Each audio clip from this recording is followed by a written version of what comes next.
नमस्कार दोस्तों, मैं कैलाश शर्मा एक बार फिर उपस्थित हूं आपके सामने कक्षा 6 रुचिरा भाग 1 का 7वां पाठ लेकर, जिसका नाम है बकस्य प्रतिकारः। बकस्य प्रतिकारः इसका अर्थ है बगुले का बदला। बकः यानी बगुला और बकस्य यानी बगुले का, प्रतिकारः यानी बदला। कहानी आरंभ होती है, एकस्मिन् वने शृगालः बकः च निवसतः स्म। एकस्मिन् वने यानी एक वन में, शृगालः यानी सियार, च यानी और, बकः यानी बगुला, निवसतः स्म रहते थे।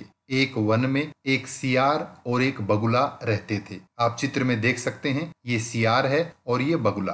तयोः मित्रता आसीत। तयोः यानी उन दोनों की, मित्रता यानी दोस्ती, आसीत यानी थी। एकदा यानी एक बार, प्रातः शृगालः बकम अवदत्। प्रातः यानी सुबह के समय, शृगालः सियार बकम अवदत् बगुले को अवदत् यानी बोला, मित्र श्वः त्वं मया सह भोजनम कुरु। हे मित्र, श्वः यानी आने वाला कल, कल त्वं यानी तुम, मया सह मेरे साथ, भोजनम कुरु भोजन करो। हे मित्र, कल तुम मेरे साथ भोजन करना। शृगालस्य निमंत्रणेन बकः प्रसन्नः अभवत्। शृगालस्य यानी सियार के, निमंत्रणेन निमंत्रण से यानी इनविटेशन से, बकः यानी बगुला, प्रसन्न अभवत, प्रसन्न यानी खुश, अभवत यानी हुआ। जब सियार ने बगुले को निमंत्रण दिया तो बगुला बहुत प्रसन्न हुआ। अग्रिमे दिने सह भोजनाय शृगालस्य निवासम अगच्छत्। अग्रिमे दिने यानी अगले दिन, वह कौन, बगुला, भोजनाय भोजन के लिए, शृगालस्य निवासम अगच्छत् सियार के निवासम यानी निवास स्थान पर, घर पर, अगच्छत् यानी गया। कुटिल स्वभावः शृगालः स्थाल्यां बकाय क्षीरोदनम अयच्छत्। कुटिल स्वभावः यानी कुटिल स्वभाव वाले, बुरे स्वभाव वाले, शृगालः सियार ने, स्थाल्याम यानी थाली में, बकाय बगुले के लिए, क्षीरोदनम यानी खीर, अयच्छत् यानी दी। अर्थात भोजन में सियार ने बगुले को थाली में खीर परोस करके दी। ये आप चित्र में देख सकते हैं, सियार ने थाली में भोजन परोस रखा है और बगुला इधर बैठा है। ये इस गद्यांश से संबंधित कठिन शब्दार्थ। बकम अवदच्च और बगुले को बोला। सियार थाली में खीर परोस कर बगुले से बोला, मित्र, हे दोस्त, अस्मिन पात्रे यानी इस बर्तन में यानी इस थाली में, आवाम अधुना सहैव खादावः। आवाम यानी हम दोनों, अधुना अब, सहैव सह प्लस एव यानी साथ ही, खादावह यानी खा रहे हैं। अर्थात इस थाली में अब हम दोनों एक साथ भोजन करेंगे। भोजन काले बकस्य चंचुः स्थालितः भोजन ग्रहणे समर्था न अभवत्। भोजन काले यानी भोजन करते समय, खाना खाते समय, बकस्य चंचुः बगुले की चोंच, स्थालितः यानी थाली से, भोजन ग्रहणे भोजन ग्रहण करने में अर्थात खाना खाने में, समर्था न अभवत समर्थ नहीं हुई। अर्थात बगुला अपनी चोंच के माध्यम से उस थाली से भोजन ग्रहण करने में असमर्थ था। अर्थात बगुला थाली में परोसे गए उस भोजन को अपनी चोंच के द्वारा नहीं खा पाया। अतः बकः केवलम क्षीरोदनम अपश्यत। अतः बकः यानी बगुले ने, केवलम केवल, क्षीरोदनम खीर को, अपश्यत देखा, केवल देखा, वो खा नहीं पाया। शृगालः तु सर्वम क्षीरोदनम अभक्षयत। सियार तो सर्वम क्षीरोदनम अर्थात सारी खीर को, अभक्षयत खा गया। बगुला केवल देखता रहा और सियार संपूर्ण भोजन को अर्थात उस सारी खीर को खा गया। शृगालेन वंचितः बकः। शृगालेन यानी सियार के द्वारा, वंचितः यानी ठगा गया, बकः बगुला, अचिंतयत सोचा। सियार के द्वारा ठगे हुए उस बगुले ने सोचा, यथा अनेन मया सह व्यवहार कृता। यथा यानी जैसा, अनेन इसके द्वारा, इस सियार के द्वारा, मया सह मेरे साथ, व्यवहार कृतः व्यवहार किया गया, तथा वैसा ही, अहमपि मैं भी, तेन सह व्यवहरिष्यामि। तेन सह यानी उसके साथ, सियार के साथ, व्यवहरिष्यामि व्यवहार करूंगा। अर्थात सियार के द्वारा ठगे गए बगुले ने विचार किया कि जैसा व्यवहार इस सियार ने मेरे साथ किया है, मैं भी इसके साथ वैसा ही व्यवहार करूंगा। एवं चिंतयित्वा ऐसा सोच करके सह शृगालम अवदत, वह शृगाल से बोला, यानी सियार से बोला, मित्र हे दोस्त, त्वमपि श्वः सायं मया सह भोजनम करिष्यसि। त्वमपि यानी तुम भी, श्वः यानी कल, सायं शाम के समय, मया सह मेरे साथ, भोजनम करिष्यसि भोजन करोगे। बकस्य निमंत्रणेन शृगालः प्रसन्नः अभवत्। बकस्य निमंत्रणेन यानी बगुले के निमंत्रण से सियार प्रसन्न हुआ कि इसने मुझे भोजन पर बुलाया है। ये सोचकर सियार बहुत प्रसन्न हुआ। ये इस गद्यांश से संबंधित कठिन शब्दार्थ। यदा शृगालः सायं बकस्य निवासम भोजनाय अगच्छत्। यदा यानी जब, शृगालः सियार, सायं शाम के समय, बकस्य निवासम बगुले के निवास पर, भोजनाय अगच्छत् भोजन के लिए गया, तदा तब, बकः बगुले ने, संकीर्ण मुखे, संकीर्ण मुखे यानी संकीर्ण मुख वाले, अर्थात तंग मुख वाले। चित्र में आप इस सुराही को देख सकते हैं, इसका जो मुख है वो बहुत संकीर्ण है, तो इसको कहेंगे संकीर्ण मुख वाले। कलशे कलश में अर्थात पात्र में, क्षीरोदनम खीर अयच्छत दी, तो बगुले ने एक संकीर्ण मुख वाले कलश में खीर डालकर रख दी। शृगालम च अवदत, और सियार से बोला, मित्र आवाम अस्मिन पात्रे सहैव भोजनम कुर्वः। आवाम यानी हम दोनों, अस्मिन पात्रे इस बर्तन में, सहैव सह प्लस एव यानी साथ ही, भोजनम कुर्वः भोजन करते हैं। आओ मित्र, हम दोनों साथ ही इस पात्र में भोजन करते हैं। बकः कलशात चंचुआ क्षीरोदनम अखादत। बगुले ने कलशात यानी उस कलश से, चंचुआ अपनी चोंच के द्वारा, क्षीरोदनम अखादत खीर खाई। परंतु शृगालस्य मुखम कलशे न प्राविशत, परंतु सियार का मुख कलश में प्रवेश नहीं कर सका, वो उस पात्र से खीर नहीं खा पाया। अतः बकः सर्वम क्षीरोदनम अखादत, अतः बगुले ने सारी खीर खाई।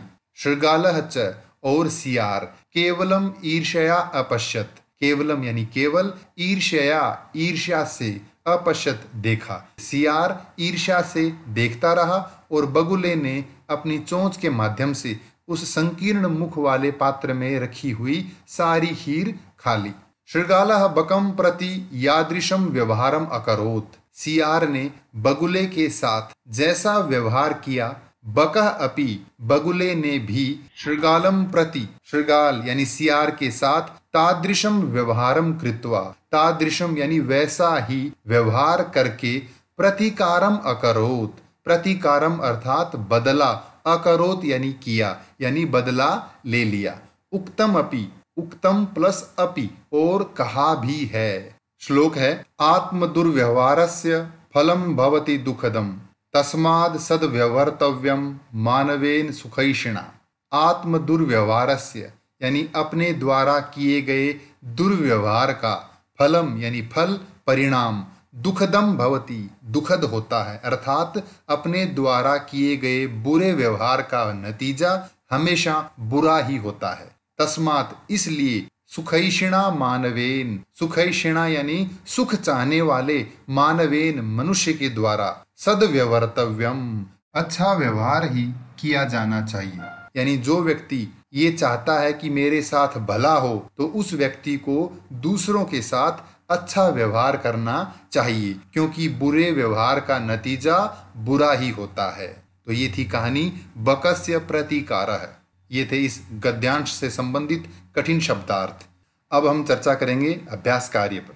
पहला प्रश्न है, उच्चारणम कुरुत, उच्चारण कीजिए, अर्थात नीचे दिए गए इन शब्दों का उच्चारण कीजिए। हम उच्चारण के साथ साथ इन शब्दों का अर्थ भी समझते हैं। यत्र जहां, तत्र वहां, कुत्र कहां, अत्र यहां, अन्यत्र दूसरी जगह, यदा जब, तदा तब, कदा कब, एकदा एक बार, च और, अपि भी, अद्य आज, श्वः आने वाला कल, ह्यः बीता हुआ कल, प्रातः यानी सुबह, अहर्निशम दिन रात, अधुना अब, एव ही, कुतः कहाँ से, सायं शाम।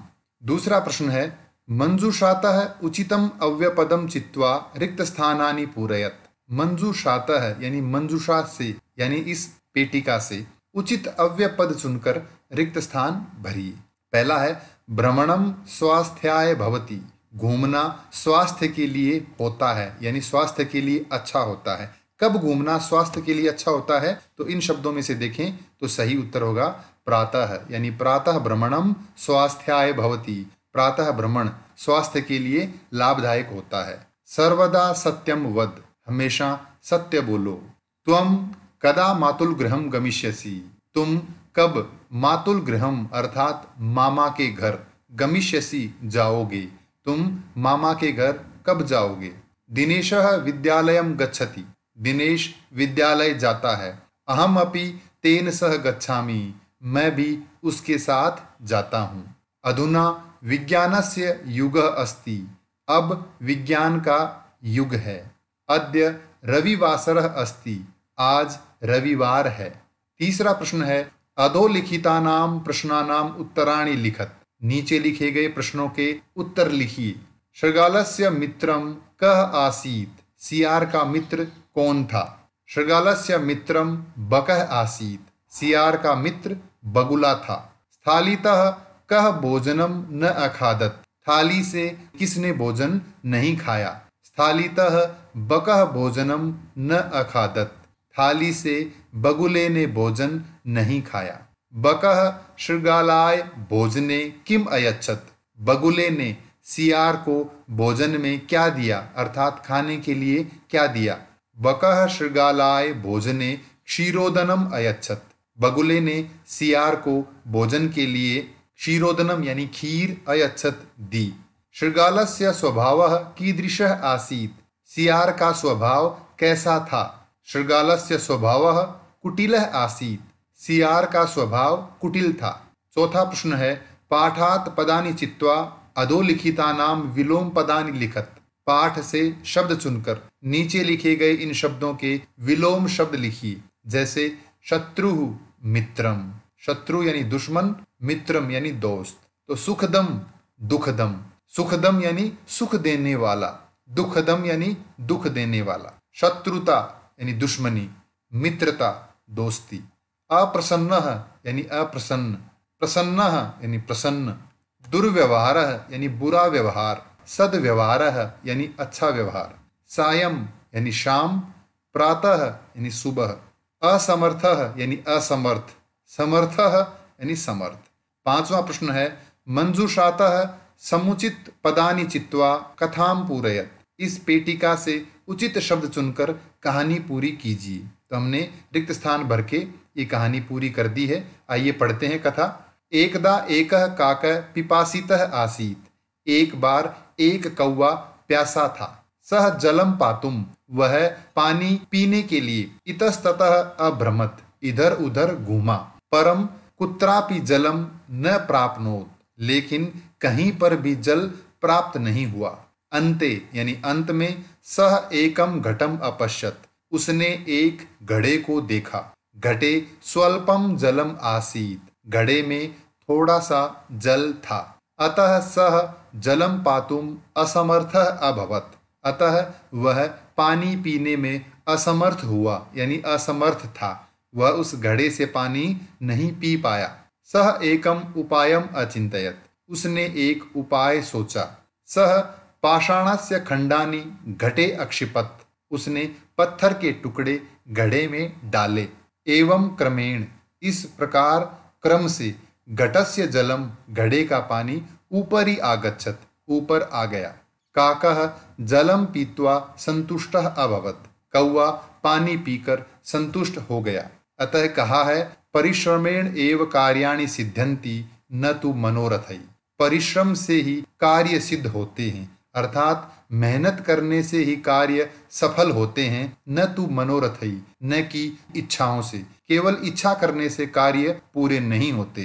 कार्यों को पूरा करने के लिए मेहनत करनी होती है। छठा प्रश्न है तत्सम शब्दान लिखत, तत्सम शब्द लिखिए, अर्थात इनके संस्कृत शब्द में लिखने हैं। जैसे सियार तो संस्कृत में कहेंगे शृगाला है, तो उसी प्रकार कौवा काकः, मक्खी, मक्षिका, बंदर, वानरः, बगुला, बकः, चोंच, चंचू, नाक, नासिका। इस पाठ से संबंधित कोई भी प्रश्न हो तो कृपया कमेंट्स में लिखकर अवश्य पूछें। धन्यवाद।